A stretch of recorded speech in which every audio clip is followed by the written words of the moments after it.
We are in another season of life and time when the things we fear most are likely to befall us if we ignore today's message or refuse to pay attention to it. This message that you will hear is timely, and I will advise that no matter how busy your schedule is, kindly give us just a few minutes of your time so you can prepare and get ready for what is coming in the days ahead. To be precise, in the month of March. We have just a few days left. Wherever you are across the globe, we would love to connect with you. Kindly tell us where you are watching from so that we can connect as a family and at the same time include you in our daily prayers. I will begin sharing today's experience. My name is Lavender Alex. I am 34 years old, and I am going to tell you something that happened to me that I still think about every single day when I wake up. I want you to read this slowly. I want you to not skip anything, because I know how easy it is to just scroll past things on the internet and think, okay, another one of those stories. But I am asking you, please, stay with me. What I am about to share is not something I made up. It is not something I heard from someone else. I lived it. I went through it. And I came back from it. And the reason I am still here to write this is something I am going to explain to you in full. But before I get to the part about what I saw and what I was shown, I need you to understand what kind of person I was before all of this happened. Because if you don't know who I was before, then you won't fully feel the weight of what happened to me. And I really need you to feel it. Not because I want your pity. I want you to feel it because what I experienced is connected to your life right now, even if you don't know it yet. I grew up in a regular family. Nothing too special, nothing too bad. We were not rich, but we were not the kind of poor that makes your childhood a nightmare either. My mother worked hard. My father was around when he felt like it, which was not always. But the one thing that made every hard day easier, the one person who made me feel like life actually made sense, was my younger brother. His name was Derek. Derek Alex.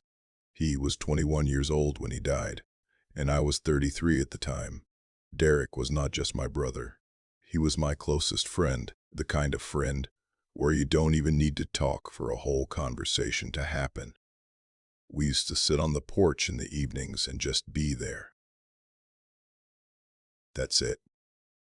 They moan, and it meant everything. He used to call me every morning, not for any big reason, just to say, hey, what you doing today? Just checking on you. Every single morning, and I used to act like it was nothing. Like, yeah, I hear you, I'm busy. But inside, those calls were the reason I got out of bed. They were the first thing I looked forward to. He was the kind of person who, when he walked into a room, the whole energy of the room just changed. Not because he was loud or trying to be the center of attention, just because something about him was genuinely warm. People felt it. You felt it when he was near you. He passed away in June of 2025. He was 21 years old. I am not going to go into all the details of exactly how it happened, because that is still something I am working through. But I will tell you that it was sudden. It was not something we had time to prepare for. One day he was here, and the next day he was not. And my whole world, everything that I had built my inner life around, collapsed. Just like that. Like someone pulled the floor right out from under me, and I just kept falling, and there was nothing to grab onto. The weeks after Derek died were the worst weeks of my life. I stopped eating properly. I stopped sleeping at a normal time. I would go to bed at 4 in the morning and wake up at noon and just lie there staring at the ceiling, wondering what the point of getting up was. My mother was grieving too, but she handled it differently. She leaned into her faith. She prayed. She went to church. I couldn't do that. I tried once. I sat in a pew and the pastor was talking and I just felt nothing. Actually, that's not true. I felt anger. I felt a deep, quiet anger that I didn't even want to examine because I was scared of what was underneath it. So I left before the service ended and I never went back. My friends tried to be there for me. They really did. They would call. They would invite me out. They would say things like, he's in a better place, or you need to let yourself grieve, or it gets easier with time. And I know they meant well. I know they were trying, but every single thing they said felt hollow, like words made of air. Nothing was landing.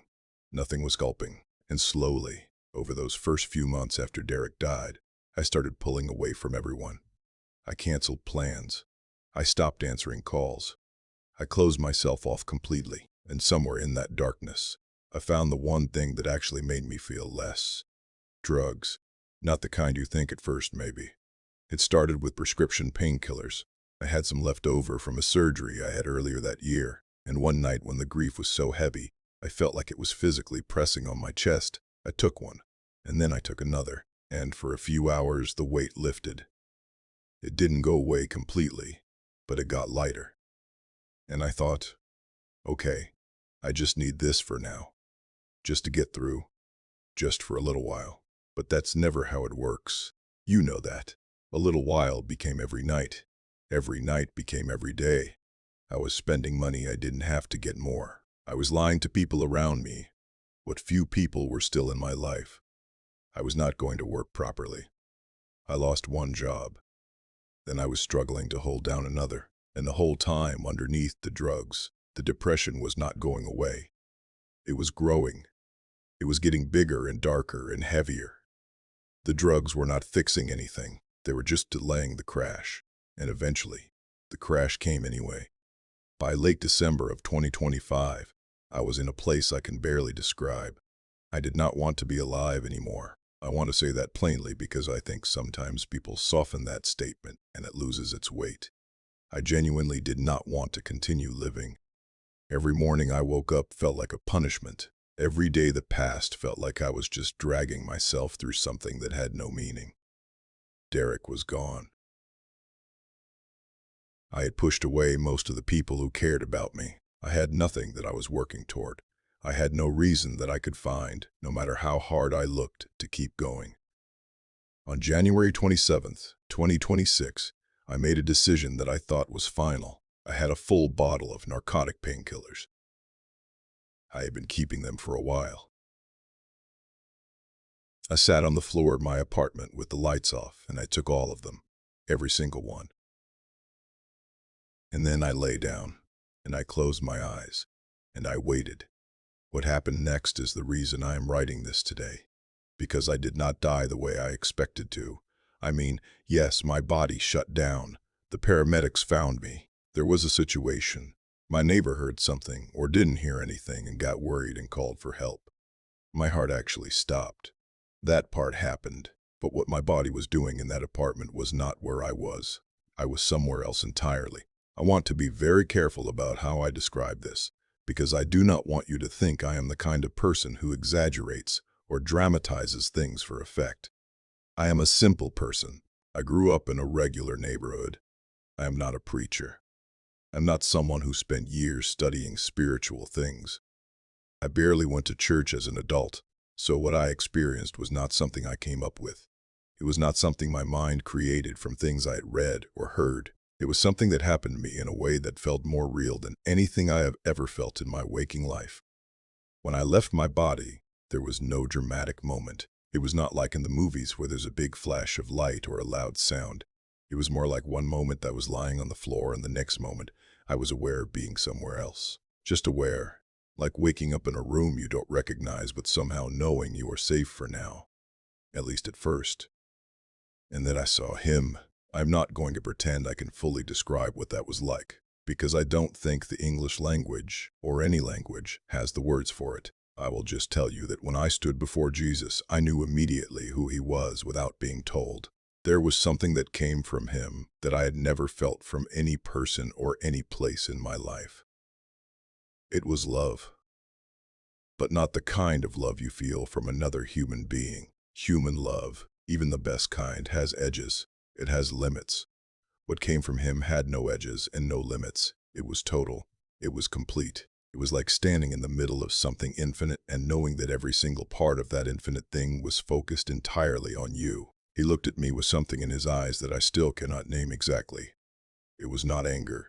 It was not disappointment. It was more like the face of someone who has been waiting for you, who knew you were coming, who knew what you had been through, and who was deeply sorry for your pain, while also knowing that your pain was not the end of your story. That's the closest I can get. He told me in a way that was not exactly words, but which I understood completely, that I had been brought here not by accident.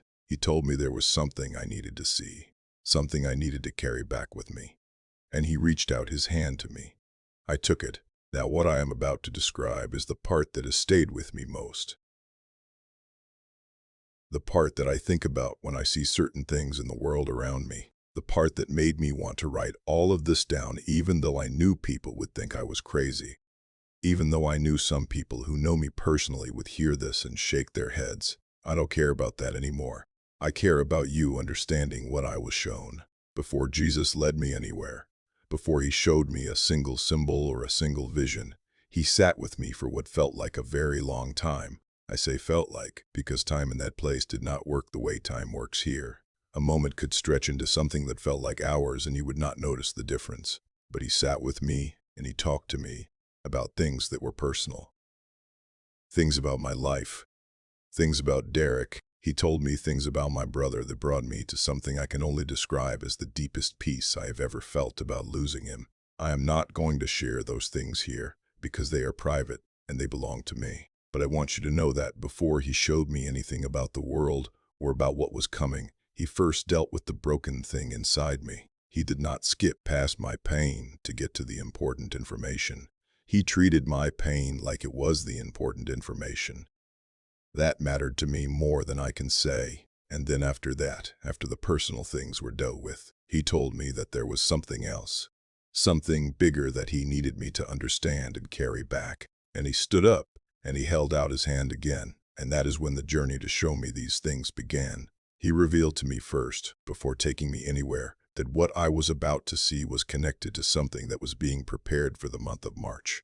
He was specific about March. He told me that in that month, a coordinated effort of spiritual attack was going to be unleashed against people in ways that had been carefully mapped out and planned. He told me that this was not random bad things happening the way bad things sometimes do.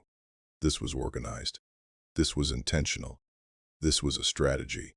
And the strategy was designed around one central idea, which was that the attack would not look like an attack. It would not announce itself. It would not come in a way that made people say, "Oh, I am under attack. I need to pray and defend myself." It would come in a way that made people say, "I don't know what is wrong. Things just feel off lately. I can't explain it." He told me the attack would come from many directions at once. He was clear about this. It would not just be one area of a person's life. It would be spiritual, meaning their ability to connect with God and hear his voice and feel his presence would be compromised. It would be moral, meaning their thinking about right and wrong and their ability to resist destructive behaviors would be weakened. It would be financial, meaning the decisions they made about money and work and provision would be clouded and interfered with. It would be economic in a broader sense, meaning the larger systems around people would be pressed and stressed in ways that created fear and instability. It would touch relationships, making communication harder and misunderstandings more frequent and divisions easier to create. It would touch health, both physical and mental. It would touch the emotional life of people in ways that left them exhausted and hopeless and uncertain. And he told me again with great emphasis that the genius of this strategy from the enemy's perspective was that it would be subtle, slow, gradual. Because if a person feels a sudden sharp pain, they go looking for the cause. But if a person feels a slow, steady drain, they often just adjust to it. They lower their expectations. They tell themselves this is just how life is now. They stop looking for the cause because they have accepted the condition. That is what this attack was designed to produce, a generation of people who have slowly adjusted to living at a fraction of the spiritual, emotional, relational, and material life they were meant to have, and who have stopped asking why. And then he told me the main tool that would be used to accomplish this. Symbols. Specific symbols that were already embedded deeply into everyday life. Already in homes, already on bodies, already on devices, already in workplaces and schools and churches even. Already everywhere. Already working. The attack was not starting from scratch. It was building on access that had already been established over years and decades, through these symbols being normalized and spread throughout every area of culture. That is when he took my hand and led me to that place with the water. I need to describe that moment again because I want you to really picture it. We were standing at what looked like the edge of a stream or a small river. I truly could not tell you where this was. It did not look like any specific place I had ever been. The water was calm. There was no wind that I could feel, and then I noticed them. Starting slowly, one, and then two, and then more, and more, and more. Dark shapes were rising from the surface of the water, not breaking through it violently, just rising out of it like they had been underneath and were now surfacing. And they were black. Completely, deeply black. Dense dark shapes that move through the air with direction and purpose. I want to stop here and tell you something about that moment that I have thought about many times since. In my mind, before I saw them, I think I expected something like white fog or white mist. That is the image I had in my head without realizing it, because in almost every picture and movie and description I had ever encountered about spiritual things, the spiritual world was portrayed in light colors. White, golden, glowing. So when I saw those shapes rise from that water, and they were black, completely black, it hit me in a way I was not prepared for. It was not just that they were dark, it was the contrast between what I expected and what I actually saw. And that contrast made the reality of it land harder than anything else could have. And Jesus revealed to me right there, as I stood watching them rise in their hundreds and then thousands, that everything I was seeing was real. That those entities were real, that they were moving toward actual cities, actual neighborhoods, actual houses, actual people. And he told me that the reason they were able to go where they were going was because of the symbols, because of the permission that had been granted through people having those symbols in their lives. He told me those entities were not forcing their way into anything. They were walking through doors that had been opened for them, doors that most of the people on the other side of those doors did not even know existed. I watched them moving, and I felt sick in a way that is hard to describe when you do not have a physical body at the time. It was a deep, spiritual sickness, a grief, because I understood what I was watching. I was watching a mass movement of darkness heading toward people who were completely unaware, people who were going about their normal lives, sleeping in their beds, getting their kids ready for school, sitting at their jobs, going to their churches, completely unaware that something was heading toward their homes and their lives and their families. And the thing that was heading toward them had been invited in, unknowingly, through something as simple as a necklace, or a piece of wall art, or an image saved on a phone. And then Jesus began to show me the symbols specifically, one by one. And for each one he showed me not just what it looked like, but what it did, how it functioned, what it opened, and what it allowed, and what it damaged over time. The first one was the peace sign. Team Global Culture since the 1960s, the circle with the lines inside it that people put on everything. He showed me that in the spiritual realm, this symbol functions as something that creates interference between a person and God. He described it to me as a kind of noise that gets placed over the spiritual frequency on which God communicates with people. The person is still there. God is still speaking, but there is a layer of noise between them that makes it difficult to hear clearly.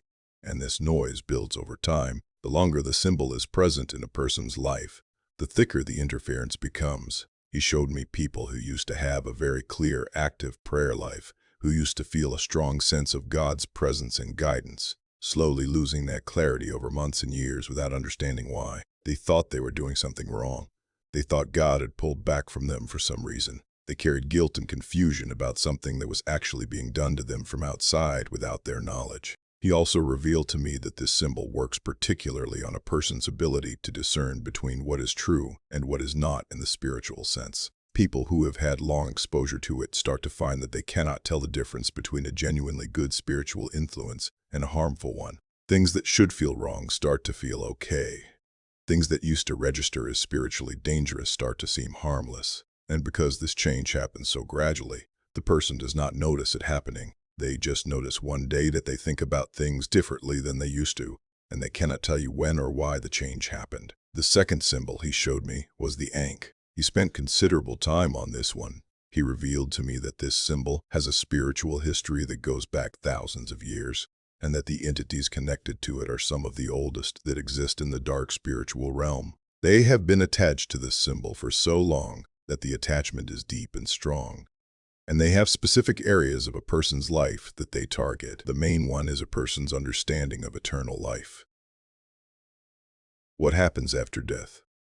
Where hope for the future is placed. He showed me how these entities, once they gain access through the Ankh symbol, begin working on a person's theology without the person realizing it. Very slowly, the idea of eternal life as something specific, something that requires a specific relationship with God through Christ, starts to feel less certain, less defined. The person starts to absorb the idea that everyone goes to the same place after death regardless of how they lived or what they believed. That eternity is a universal destination rather than something that requires a specific path. He showed me why this is particularly dangerous, because it affects how urgently a person takes their spiritual life. If you believe that everyone ends up in the same place anyway, there is no urgency. There is no reason to wrestle with hard spiritual questions. There is no reason to make difficult choices that align your life with what God says is true. You can just live however feels comfortable and assume it will all work out.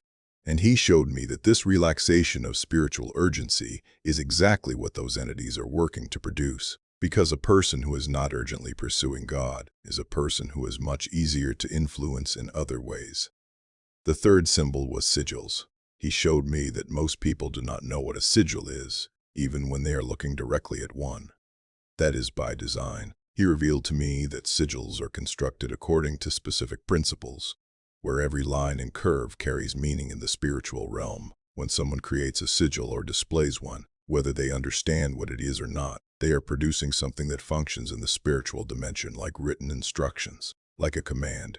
Those dark entities can read those instructions and act on them, and the person who put the sigil there has no idea that is what happened. He showed me how sigils have been worked into things that people encounter constantly in modern life. Corporate logos for major companies, abstract designs on clothing that seem like just patterns, items marketed on social media as tools for manifestation or protection or attraction, tattoo designs that incorporate sigil geometry without the tattoo artist or the person getting the tattoo knowing that is what they are working with. He showed me the spread of sigil imagery through social media specifically, and he was very serious about this. The speed at which images move on social media means that sigil designs can reach millions of people in a matter of days. People save them, share them, use them as backgrounds, post them as part of aesthetic content, and the whole time those images are carrying their spiritual function regardless of what the person intends. He also showed me something about sigils that was particularly troubling. He revealed that sigils can create what he described to me as tears in a person's spiritual protection, not like a clean break, but like a fraying, a slow weakening of something that is supposed to hold. And once that fraying begins, other types of access become easier. Sigils are not just a problem in themselves. They make other spiritual vulnerabilities worse. They lower the overall level of protection around a person and make them more susceptible to every other type of influence. The fourth symbol he showed me was the Eye of Horus, the stylized eye from ancient Egyptian tradition. He called this one a master symbol, and he explained to me why. He revealed that this symbol has a broader range of effect than most of the others. It does not just target one area of a person's spiritual life. It works on multiple levels simultaneously. He showed me that in the spiritual realm, the symbol functions like a two-way opening. Something can come in through it, and something from the person can go out through it. Specifically, a person's spiritual sensitivity, their natural ability to perceive things in the spiritual realm, can be hijacked through this symbol and redirected. Instead of that sensitivity pointing toward God and toward truth, it gets turned toward other things. False spiritual experiences that feel genuine, encounters and sensations that seem like spiritual growth but are actually leading the person further from truth. He showed me people who had this symbol in their homes and on their bodies for extended periods. Their spiritual lives had become very active in a certain sense. They were having experiences, feeling things, sensing things, but the direction of all of it was wrong. Everything they were perceiving was pointing them away from Christ, and because the experiences felt real and meaningful, they trusted them, they followed them, and they went deeper and deeper into spiritual territory that was not safe, thinking all the while that they were growing and developing spiritually, when in reality, they were being led down a path that ended nowhere good. He also revealed to me something specific about this symbol in the home environment. He told me that when the Eye of Horus is present in a home, it functions in the spiritual realm like a surveillance point.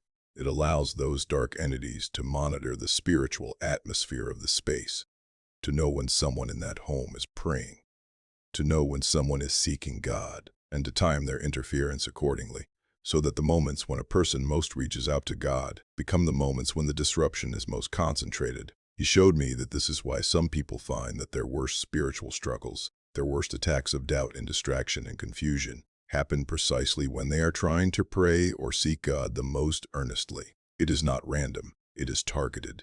And the symbol in the home is what gives those entities the information they need to time it.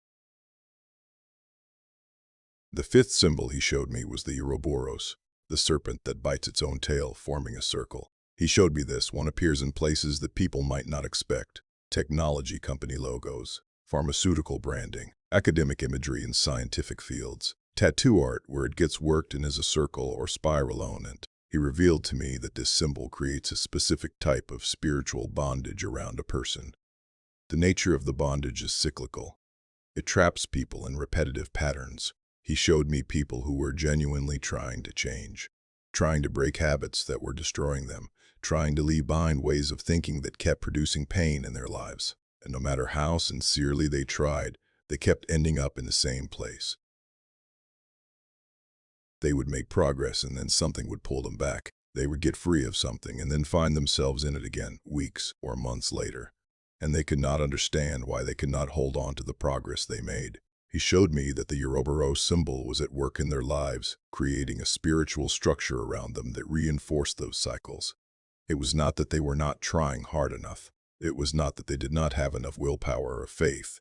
There was a spiritual element that was actively working against their freedom, and removing the symbol and praying specifically about the cycles it had established was part of what was needed to actually break free. The sixth symbol, the last one he walked me through in detail, was the horned hand gesture.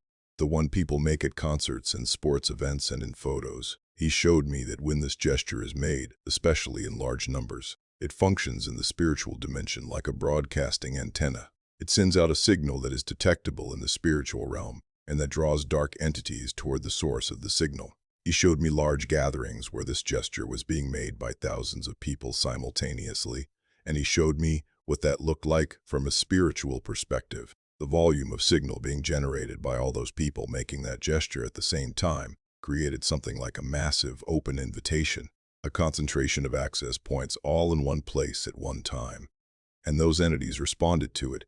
He showed me how they moved toward those gatherings, how they found access to individuals in the crowd through the gesture those individuals were making, and how those individuals left those gatherings carrying attachments they arrived without, not knowing, not feeling it at the time, just going home after a concert or a game thinking they had a great time, while something had attached itself to them that would begin working in their life in the days and weeks that followed. After he had shown me each of these symbols and explained what they do, he then walked me through something that I think is one of the most important parts of everything I was shown. He showed me specifically how the damage these symbols cause actually happens in a person's life on a practical level, not in abstract spiritual terms, but in real, everyday experience. He showed me the process of how demonic influence enters through these symbols and what it does once it is inside a person's life. And he was clear that this does not happen all at once. It is gradual, it is layered, it builds over time,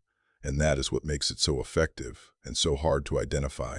In the beginning, when a symbol first enters a person's life, the effect is subtle enough that it would be hard to notice even if you were looking for it. A very slight dulling of spiritual sensitivity. A very small increase in the frequency of distracting thoughts during prayer. A barely noticeable shift in how clearly a person hears from God. Nothing dramatic. Nothing that would make a person say, something is wrong, something has changed. Just a quiet small beginning. But over weeks and then months, that small beginning grows. The spiritual static gets louder. The distraction during prayer becomes more consistent and more difficult to push through. The sense of God's presence that used to come naturally during worship starts to require much more effort to access and sometimes does not come at all. And the person adjusts. They lower their expectations. They tell themselves that maybe this is just a season. Maybe they are going through a dry period spiritually. Maybe they need to try harder. And they keep adjusting as things slowly get worse. never connecting what is happening to the symbol on their shelf or the pendant around their neck. He showed me that as the access deepens, those entities begin influencing thoughts in more direct ways. Not dramatic, obvious intrusions, but quiet suggestions that blend with the person's own thinking so seamlessly that the person believes the thoughts are their own. Thoughts that subtly point them away from truth. Thoughts that generate doubt about specific things they used to be certain of. Thoughts that make certain destructive choices seem more reasonable than they did before. Thoughts that create distance between them and the people in their lives who are good for them spiritually. All of it quiet. All of it gradual. All of it feeling like just their own mind working. He showed me that this is how the moral weakening happens, not through a single moment of dramatic temptation that the person recognizes as a test and steels themselves against, but through a long, slow erosion of the clarity that makes resisting temptation possible. By the time a person with long-term exposure to these symbols faces a moment of moral choice, their ability to see that choice clearly has already been significantly compromised. The line between right and wrong that used to be clear has gotten blurry, and they make choices that they would not have made before, and they often do not fully understand why. He showed me the financial impact too. This one was specific. He revealed that those entities, once they have access through these symbols, work to create confusion around financial decisions, not necessarily by causing dramatic losses, though that can happen. More often by creating a pattern of small, consistent, poor decisions that add up over time. An impulse purchase that drains savings at the wrong moment. A business decision made on faulty intuition. An opportunity not taken because the timing seemed off. A relationship with a financially destructive person that lasts longer than it should. None of these things look like spiritual attack from the outside. They just look like bad luck or poor judgment, but underneath them, there is influence at work. Consistent, patient, deliberate influence aimed at keeping a person financially unstable and therefore stressed and distracted and unable to focus on things that actually matter. He showed me the relational damage. He showed me couples arguing in ways that did not reflect who either of them actually was. He showed me the conversations, the way one person would say something ordinary and the other would receive it as an attack. The way small misunderstandings would spiral into serious conflicts that left both people confused about how things escalated so fast. He showed me that those entities work specifically in the space between people, in the gap between what one person means and what the other person hears. They amplify that gap. They take the natural friction that exists in any close relationship, and they make it sharper and harder to manage. And the people in those relationships keep trying to fix things through communication and compromise, and they make some progress. And then something undermines it again, and they cannot figure out what keeps pulling things backward. Now let me tell you in detail about where he showed me these symbols are hidden, because he was very thorough about this, and I think it is important for you to know all of it. When he showed me jewelry, he went through specific types, not just the obvious pieces where the symbol is clearly the main design element. He showed me pieces where the symbol is incorporated into a larger design so subtly that most people would not notice it at first glance. A pendant where the peace sign is worked into a floral pattern. An earring where the ankh shape is part of a geometric design that looks like purely decorative art. A bracelet where sigil geometry is embedded in what looks like an abstract pattern. He showed me that jewelry is the most dangerous category because of the intimacy of it. You wear jewelry on your body. You sleep in it. You shower in it sometimes. You are in continuous contact with it in a way that is more direct and more constant than almost any other way these symbols can be present in your life. And that continuous contact means continuous exposure, which means the effect builds faster and goes deeper. When he showed me logos, he showed me something that I found genuinely difficult to process. He showed me how many familiar logos that people see every day on products they use and trust, contain these symbols, or were designed around their geometry. He did not give me a comprehensive list that I am going to reproduce here, because honestly I do not trust myself to be accurate about every specific company, and I do not want to point fingers without being certain, but I will tell you that the number was not small. And the categories that came up most were entertainment and media companies, technology companies, and certain types of health and wellness brands. He showed me that when you buy a product from a company whose logo contains one of these symbols, and you bring that product home and it sits in your space with the logo visible, That logo is functioning the same way any other instance of the symbol functions. When he showed me clothing, he was particularly focused on what is being marketed to young people, teenagers especially. He showed me that the enemy has specifically targeted youth fashion as a vehicle for spreading these symbols, because young people are forming their identities during those years, and they are highly susceptible to adopting symbols as part of how they express who they are. A teenager who identifies with a symbol, who wears it as part of how they present themselves to the world, has a much deeper relationship with that symbol than someone who just has a piece of decor on a shelf. And the entities connected to those symbols can work more deeply in a life where there is that kind of personal identification happening. When he showed me decorations and home items, he showed me how wide this category actually is. It is not just items that are obviously Egyptian-themed or obviously occult-themed. It is things that get sold in completely ordinary stores as just home decor. Boho aesthetic items that incorporate these symbols as design elements. Spiritual wellness products that use these symbols as part of their branding. Items marketed as bringing positive energy or good luck or protection that are decorated with symbols that do the exact opposite spiritually. He showed me living rooms and bedrooms and kitchens where these items were sitting innocently on shelves and walls and countertops, and he showed me what those same spaces looked like in the spiritual dimension. The difference between the two perspectives was stark. When he showed me social media, he showed me something about the modern world that I think is genuinely new in terms of how this problem has grown. The speed at which images spread through social media platforms means that a single image containing one of these symbols can be viewed by millions of people in a very short time. And when people interact with those images, when they save them to their phones, when they use them as backgrounds, when they post them to their own accounts, those images become part of their personal digital environment. He revealed to me that even a digital image carries a level of the symbol's spiritual function. Not as much as a physical object, but not nothing either. And when a person has dozens of such images saved and regularly viewed on their phone, the cumulative effect is not negligible. He also showed me something about social media that goes beyond just the images. He showed me that platforms are being used to deliberately spread these symbols by people who understand their function. People who create content and know that embedding these symbols in it will have an effect on the people who consume it. Not everyone who posts these images understands what they are doing. Most do not, but some do. And those who do are using the reach of social media with intention. After he had shown me all of this, after every symbol and every mechanism and every hiding place had been revealed to me, he told me something that I want to share with you very carefully, because I think it is the most important practical thing in everything I was shown. He told me that the way to begin addressing this in your life is not complicated. It is not something that requires special knowledge or a particular church or a specific leader. He told me that the first step is simply awareness, knowing what these symbols are and what they do, because you cannot address something you cannot see. And most people have been living surrounded by these things without any awareness of what they are. That changes now. For you, reading this, that changes right now.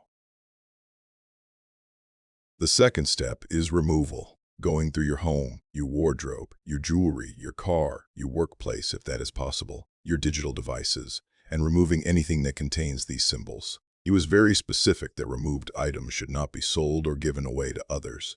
They should be destroyed, because passing them to another person just moves the access point to a different home.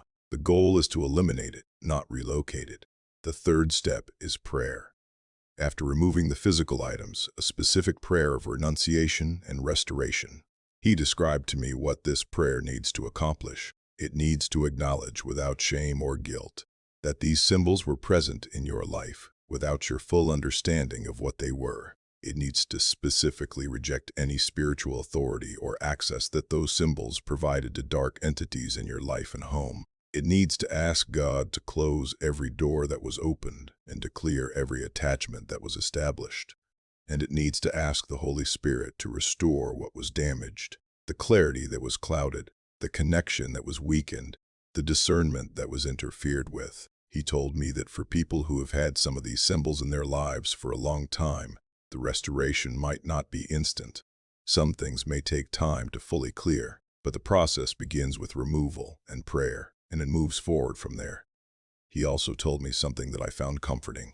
He told me that none of the damage done through these symbols is permanent. None of it is irreversible.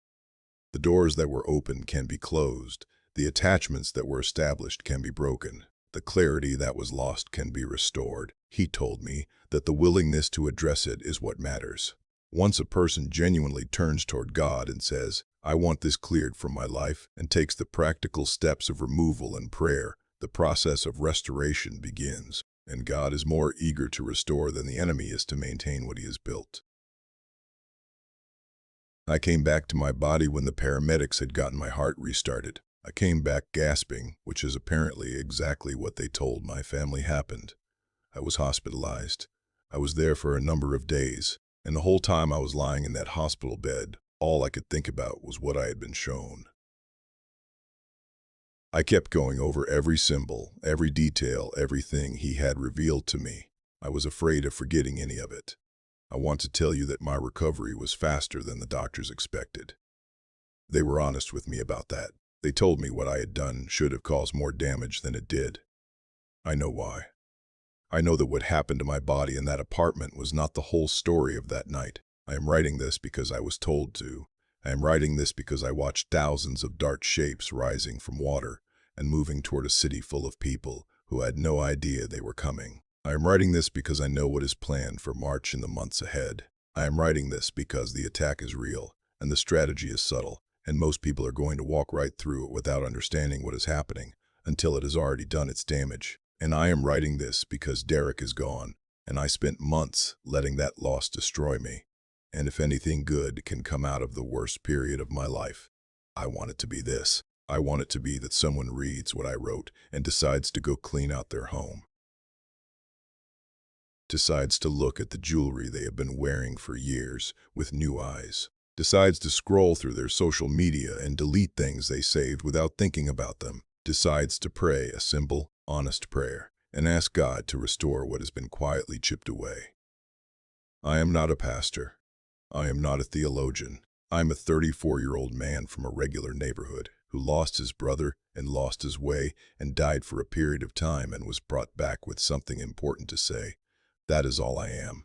But what I saw was real, and what is coming is real.